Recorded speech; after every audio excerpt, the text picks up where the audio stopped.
Now, it's been documented hell of a lot recently that the second-hand EV market is crap. But then again, EVs are crap, so it's no wonder that the second-hand market is crap. However, dealers are saying they simply can't take the risk buying a second-hand EV with the warranty issues and everything else that go with it.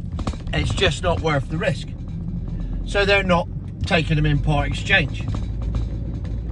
So therefore, the second-hand market values are shockingly low. And you can expect 50% depreciation the minute you drive one out the showroom. Now, it's not that big an issue if everyone's buying them on lease, which most people seem to be, and let's face it, it's government employees, the NHS and people like that are getting huge tax breaks to take these milk floats on for 3 years, 2 years on lease, and that's making up the bulk of the market, and that's falsely inflating the sales. But that's not the issue. And the issue was pointed out to me by Paul Newman, not the actor or the bloke behind the sources. Even though Mike Brewer comments on my stuff now, I'm pretty sure Hollywood actor Paul Newman doesn't. But another Paul Newman did, and he made a very interesting point.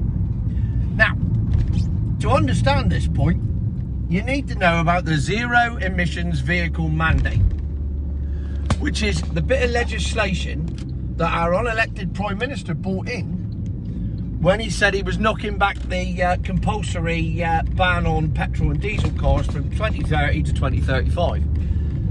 Obviously that wasn't enough, so he brought in the zero emissions vehicle mandate the following week, literally a week later in September.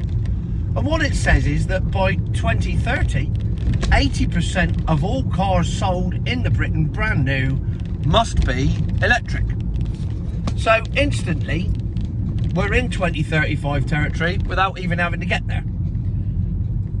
But, and I covered all this in great detail in a previous video entitled the zero emission vehicle mandate.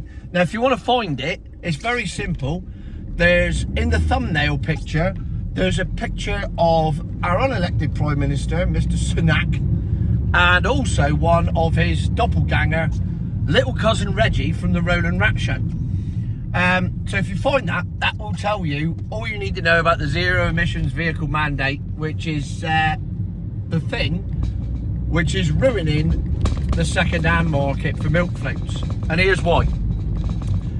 In 2024, the zero emissions vehicle mandate states that car manufacturers must sell as a percentage of their total stock that they sell, 20% milk float.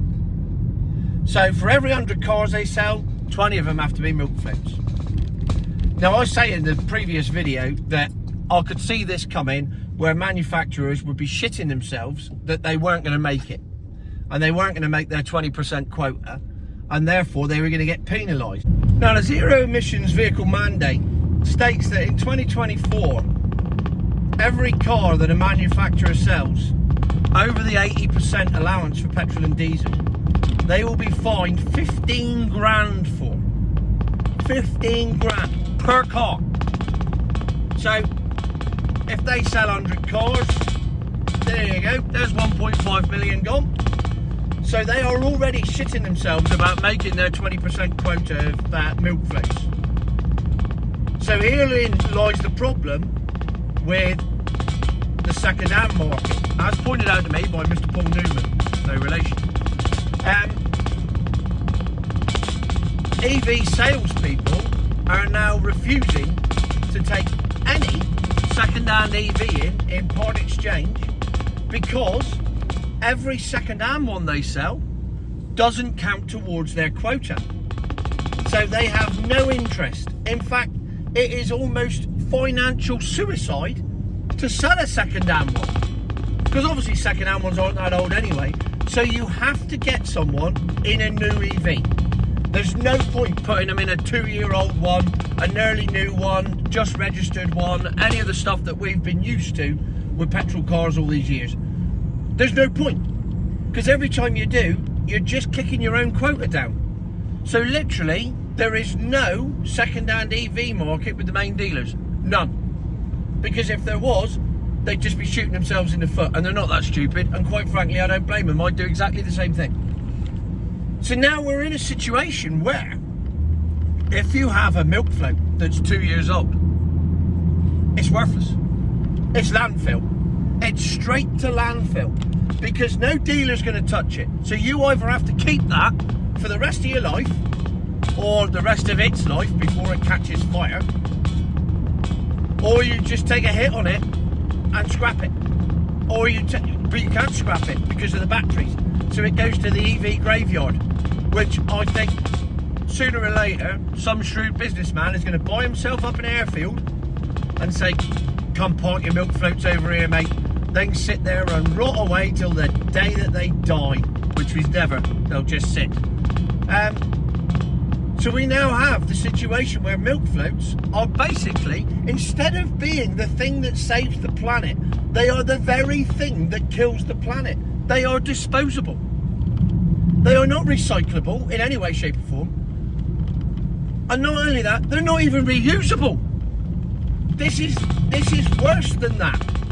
This is the disposable lighter that you buy down the market, 3 for £1. And when you're finished with it and it runs out of gas, you throw it in the bin. And that's exactly what milk floats are good for at the moment. And whose fault is it? The government. Because they brought in the legislation that states that these car manufacturers have to sell new cars. So they've got no interest in selling the second-hand ones. So it's a self-fulfilling prophecy. So now if you go into a showroom now and you buy a milk float for cash, you need a lobotomy. Because you are basically saying however much that cash is, cheers to that, I never want to see it again, I don't expect to get any money back on my car, and I expect to lose the lot, but I don't care because I've saved the planet.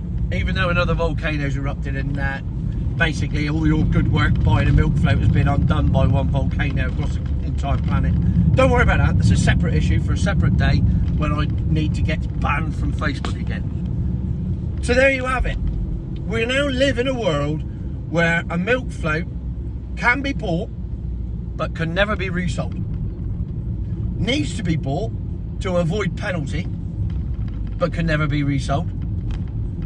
And therefore the market, if it hasn't collapsed already, by tomorrow it will have collapsed, and you are driving around in a vehicle that is only good for the lifetime of that vehicle for as long as you want it, and the minute you don't want it, it is worthless.